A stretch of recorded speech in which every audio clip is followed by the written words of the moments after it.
we are joined by Albert de la Cruz, Commissioner of the Climate Change Commission. Good morning. Thank you for joining us. Yes, good morning po. Magandang umaga for the opportunity to serve at magandang umaga po sa inyo sa studio at sa ating mga tagapakinig at nanonood sa buong Pilipinas. All right, sir, let's start off. Na 30% of NCR could be underwater by 2040. That's very alarming. Can you explain what is this based on? Ito po ay base sa tinatawag na IPCC report, yung Intergovernmental Panel on Climate Change, na kung saan ang sinasabi ho nila that the trajectory ng pag-iinit ng ating mundo because of the GHG emission, yung pong pag-angat ay tuloy-tuloy pa rin dahil dito yung mga bansa na tinatawag na vulnerable, kasama dyan ang Pilipinas. As a matter of fact, we are considered to be the most vulnerable country 3 years in a row by the World Risk Index, na ang isa sa mga tinatawag na epekto o yung long-term effect ay ang flooding, of which ito ay malala kaysa sa tinatawag nating global average. Ang global average natin ay 2 mm per year, pero ang Pilipinas ay nakakaranas ng 4 to 5 mm a year sa rising sea level. Bukod dito, mayroong double impact. Tumataas ang tubig ng dagat, bumababa naman ang lupa because of what we call subsidence. Dahil nga gumagamit tayo ng aquifer. Yung tubig sa ilalim ng lupa, ito ay ating ginagamit through pump. Kaya we are advocating and we are encouraging the use of surface water.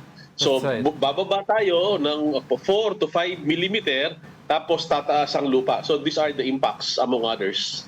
And because of lack of poor environmental planning.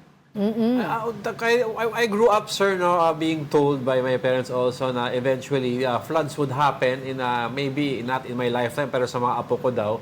It's because also may effect daw ang pagtaas ng temperature and then magme-melt ang polar ice caps. Ganito mo rin, will that have an effect on us as well?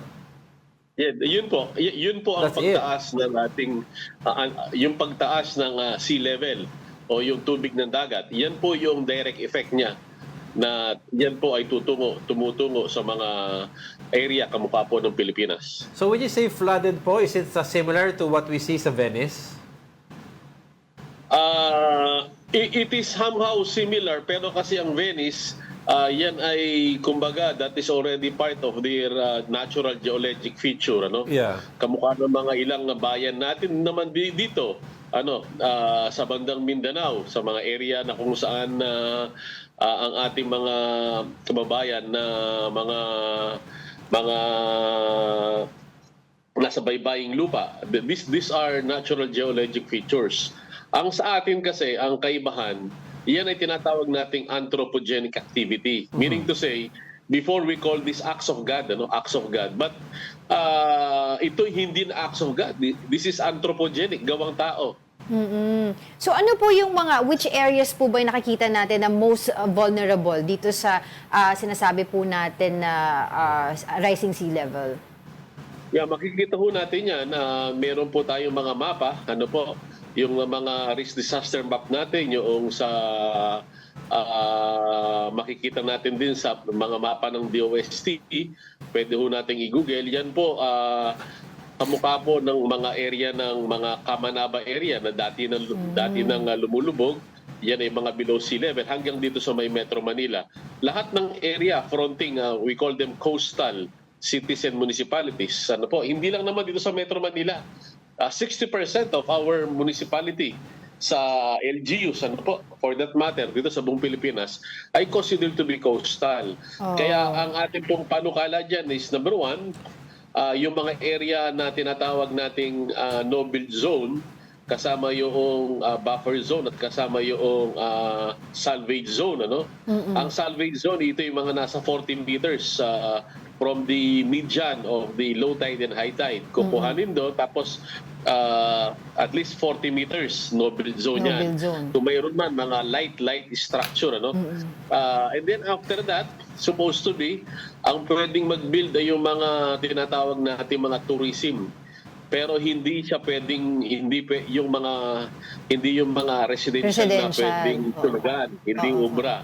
So we are also advocating for the passage of the National Land Use Act, na luwa, para hindi magiging chapsuy yung ating master planning na rinig ko kanina. Pinagkukwentuhan nyo nga na kailangan mayroong mga master plan. All of this supposed to be are under the National Land Use Act at magkaroon ng severe penalty for any violation. Specifically, kung nagkaroon ng tinatawag na exemptions. Ngayon, unfortunately, if I may add, ang bawat sanggunian ngayon ng buong Pilipinas, sangguniang bayan, sangguniang panglunsod, sila ay nakakagawa ng tinatawag na ordinance exempting.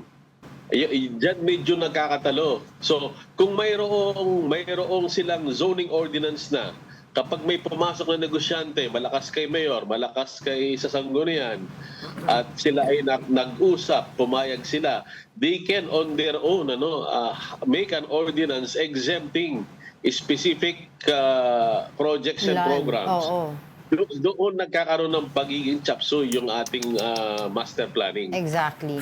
And of course, mahabang usapin pa rin yung Land Use Act na yan, dahil every time din na magkakaroon ng bagyo dito, sir, yung mga kababayan natin, lagi na lang natin ine-evacuate doon sa kanilang mga areas na dapat naman pa talaga at the very first concern natin na hindi talaga sila dapat nakatira doon.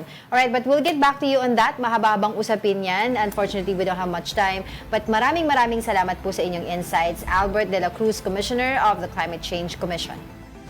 Maraming salamat po.